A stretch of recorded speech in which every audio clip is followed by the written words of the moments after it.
छत्तीसगढ़ के पावन माटी औ बन गए चारों धाम, बन गए चारों धाम वो मिनी, बन गए चारों धाम। ये सुना था? हाँ का होगी? ए गिरौदपुरी के मेला जात हम हैं। हाँ हाँ गिरौदपुरी के मेले जात हम, तहु जाबे का साथ में? सुनत हो जी, जाबे ना? गिरौदपुरी के मेला अकेले के जाहू कि महुला साथ में जाहू? मैं कहा रहे वो सो भरते नहीं जाते, आने वाला साल में बिल्कुल ले जाते तोला। सुनत हो काहे? अरे दुनिया भर के मेला जात हो जी, तब तो मैं अकेले जाए पर देता हूँ, मैं संग में नहीं जाऊँ ना। लेकिन बाबा जी के दर्शन के खातिर गिरौदपुरी के मेला जाता हूँ ना बांधी, तो जरूर मैं साथ में जाऊँ जी। जाबे ना? हाँ। छत्तीसगढ़ के पावन माटी, छत्तीसगढ़ के पावन माटी बने हवे चारों धाम, चन्ना जाबो गिरौदपुरी के धाम, चन्ना जाबो गिरौदपुरी के धाम। छत्तीसगढ़ के पावन माटी, छत्तीसगढ़ के पावन माटी बने हवे चारों धाम, चलना जाबो गिरौदपुरी के धाम, चलना जाबो गिरौदपुरी के धाम। छत्तीसगढ़ के पावन माटी, छत्तीसगढ़ के पावन माटी बने हवे चारों धाम, चन्ना जाबो गिरौदपुरी के धाम, चन्ना जाबो गिरौदपुरी के धाम।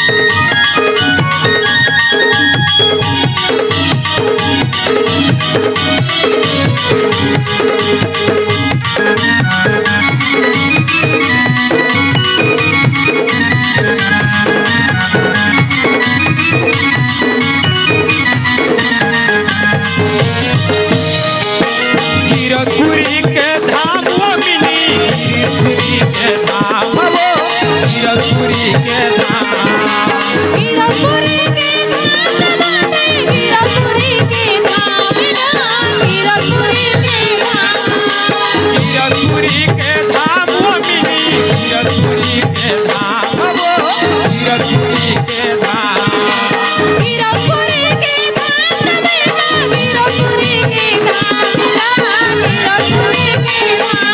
चन्ना जाबो गिरौदपुरी के धाम, चलना जाबो गिरौदपुरी के धाम, चलना जाबो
बताना। गिरौदपुरी के मेला सही में जाबो? हाँ लबारी तो नहीं मारा था?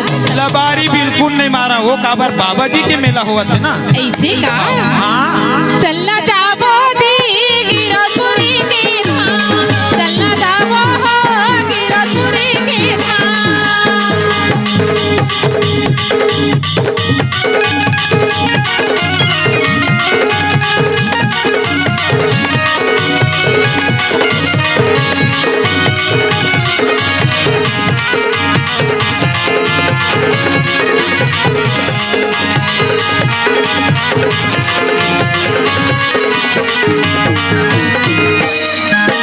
छत्ता पहाड़ में जाके भाई मांगते वो वरदान, वो मांगते वो वरदान।